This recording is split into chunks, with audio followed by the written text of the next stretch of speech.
Okay,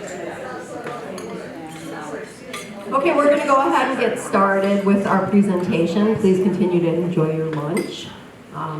Jen Laffin is a certified life coach who specializes in helping women achieve their impossible goals through journaling.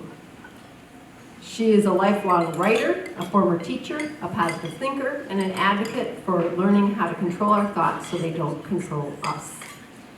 The new year is a time that many of us set goals and make resolutions, only to abandon them by the time January draws to a close. But this year can be different.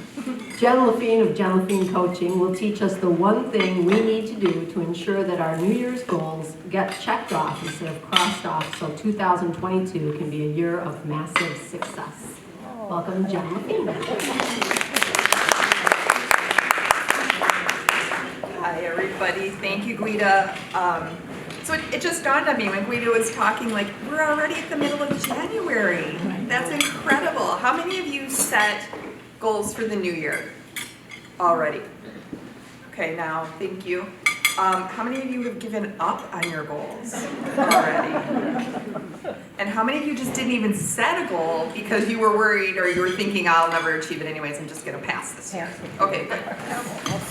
Today I'm going to talk to you about our impossible goals that we can set for 2022, why you should set them, and why you need to be okay with failure. And as I talk to some people, like I talked to my mom this morning on my way in, and she's like, so what are you talking about today? And I said, I'm talking about failure. And she's like, really? Well, you're not going to make very many friends today if you're out there talking about failing. And I said, it's okay. Like, trust me, I got this. So I wanted to talk to you today about failing because I am an advocate for women achieving their goals, for going for big things in life. And I just feel that sometimes we play too small.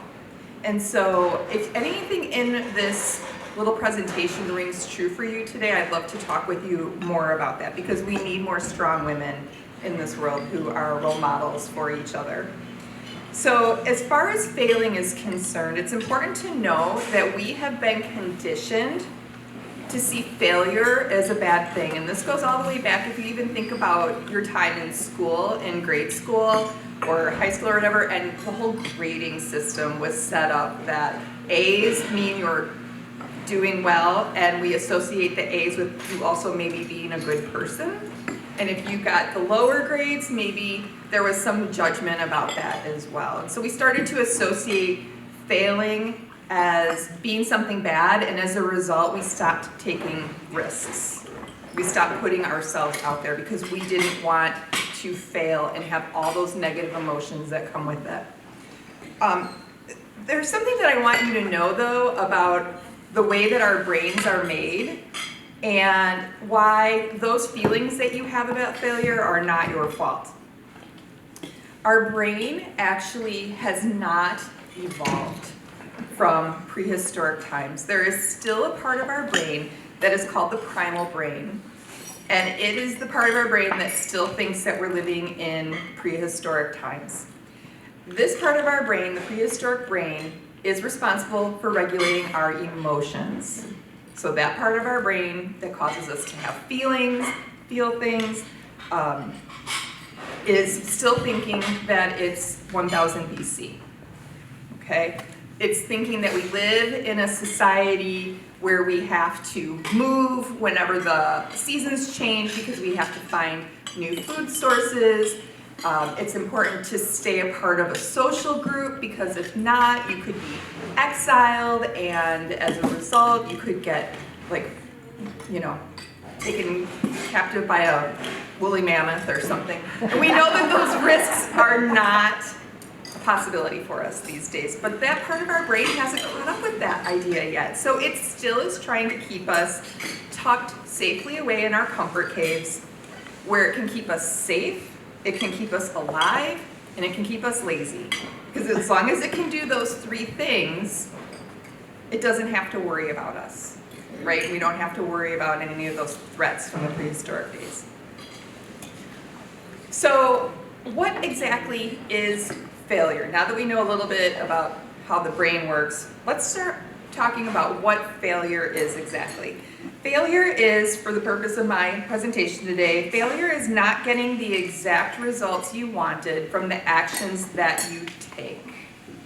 So not getting the exact results you want from the actions you take. And there actually are two different kinds of failure.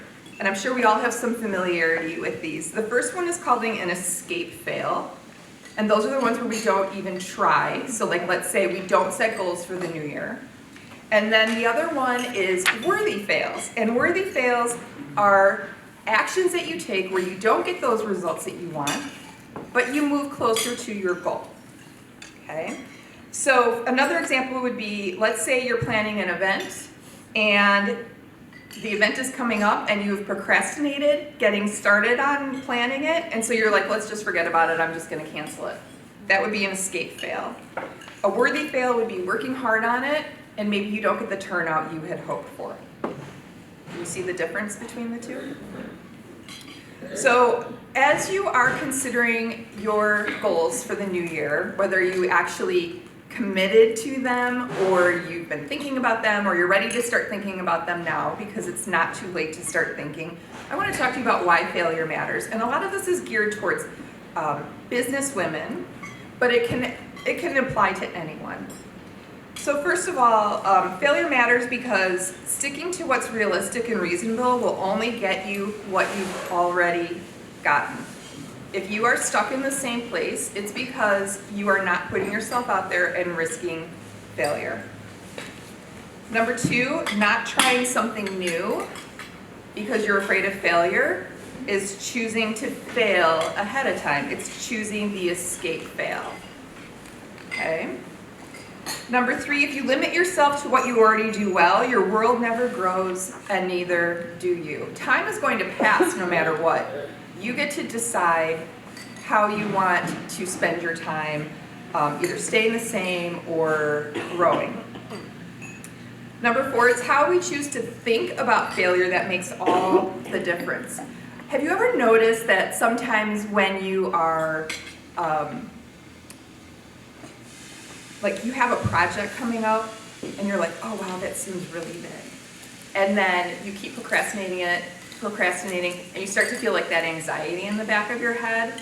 And then finally you're like, you know what, I'm just gonna sit down and get it done. There's that quote, I believe it was Nelson Mandela who said, it always seems impossible until it's done. That quote is right in line with this. How you choose to think about the failure makes all the difference. So just sit down and take like your first 2 to 3 steps that will move you forward. Number five, most of the emotion we feel around failure comes from that part of our primal brain. So when you're feeling that anxiety over trying something new and possibly failing, just remind yourself, it's okay, I'm safe. I'm not gonna get eaten by a woolly mammoth or attacked by a saber-toothed tiger. It's really okay, I can do this. Number six, and this is for all of you business ladies out there, most of your competitors are not willing to do this work. Think about that for a minute. Most of your competitors are not going to put themselves out there and risk failure. Will you? And number seven, I want you to start thinking of your goal as a puzzle. You need to keep trying, like when we're doing a jigsaw puzzle, we keep trying those pieces and trying to fit them in until we can get a puzzle that works. Think of your goal as the same thing. When we're doing a puzzle and we put the wrong pieces in the wrong place, what do? Do we like get depressed about it and stew about it? No, we pick up a different piece and we try something else, and that's all it really has to mean. Trying something in pursuit of your goals and not getting the result you want doesn't have to mean anything more than you figured out a way that didn't work. Okay? So if you flip over the paper that I gave you, and I hope you all got a paper, if not, I'll get you one. One of the things that I really, really love to do and advocate for with my coaching clients is doing some journaling around our goals. And so one of the journaling activities I do is right on this page for you so you can take it home. It is setting your impossible goal for 2022. And when we're talking about impossible goals, I want you to think really big. Okay, really, really big. Because wouldn't it be cool if you got it? Right? So dream big. What is your impossible goal? And then the first thing I want you to do when you journal is list all the reasons why that goal is impossible. Okay, right there. Call your brain out on it to start. Get all of those reasons why it's not going to work out. Okay? And then what I want you to do is I want you to put that piece of paper aside, and I want you to start thinking about the next 12 months and the quarters of the year. And I want you to start thinking about 25 ways you could possibly fail in the next quarter. Those kind of failures that are trying something new, putting yourself out there, taking risks without knowing that there might be a reward, okay? And knowing that you could possibly fail before you begin helps reduce your anxiety over it, because when you expect failure, you won't be surprised if you do fail. You just pick up a different puzzle piece and you try something different. There also comes along the, might be a little motivation if you're a competitive person, there might be a little motivation to prove yourself wrong, okay? So some examples that I listed of excuse me, possible failures could be you will approach 5 new realtors a week about servicing their mortgage needs. You will intentionally talk to someone new about your business while you're out to lunch today. We're all sitting at tables with people, so tell everybody about your business. You'll sign 5 new virtual clients, fitness clients this month. You'll make a presentation at a chamber or a KWN meeting, so I can check that one off my list when I get home. And maybe you want to go online, you want to share a Facebook Live about an offer or about your business, or just let your community get to know you a little bit better. Okay? And then, and this is where the journaling work comes into play. Every day, I want you to start journaling about how it is possible that you will meet your goal. This will give your brain new neural pathways towards success, instead of allowing it to dwell in the doom and gloom of why it won't work. When we stay stuck in why it won't work, that's where our brain stays, and then our brain is not going to come up with solutions or possibilities for you. But when you start thinking about possibilities and why it is possible that it will work, the brain is going to catch on, and it's going to start giving you things you may not have realized. And doing that through journaling will, there's an advantage to actually writing, because it slows down your thinking enough that you can go deeper into your subconscious and come up with new ideas you might not have thought of if you were just thinking about it, okay? And while you're doing that, I want you to be on the lookout for thoughts your brain is wanting you to believe, but that just aren't true. So, for example, I never finish anything I start. As you're journaling, if you have that thought come up, I want you to ask yourself, is that true, or does it just feel true? How about, this goal is way too big, I'll never complete it, what was I thinking? I always give up, I'm way too busy to make this happen. One of my personal favorites, I'm too old to do this, right? Is that true? No, okay? I really want this, but I don't know how to make it happen. A lot of times we get stuck in the whole how that we forget to even try to take the first step and just have faith and trust that the next step and the next step and the next step after that will be there when we need it. So when your brain is trying to discourage you, ask yourself, is this true, or does it just feel true? Is it my primal brain trying to keep me safe? Okay? And then at the end of the quarter, I want you to review your progress and then set your 25 fails for your next quarter. And then celebrate when you meet your impossible goal. Any questions? Okay,